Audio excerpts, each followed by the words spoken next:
This is the Vauxhall Astra. So we're going to change this radio here. As you can see, it's very dated, very old. Obviously, you only have a very small screen just at the top here. No ability for CarPlay. Vauxhall Astra. Go around to the front now. So this is after we've changed now. So now we've changed the unit. We have full Android in the center. So we have the home button.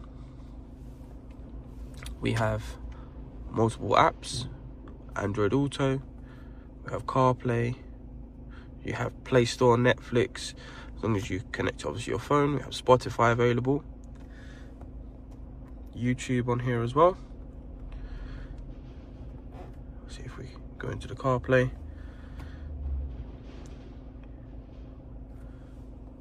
We have CarPlay available here.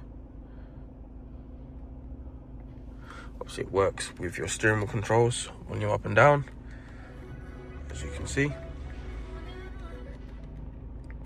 Obviously skipping tracks forward and back will also work as well.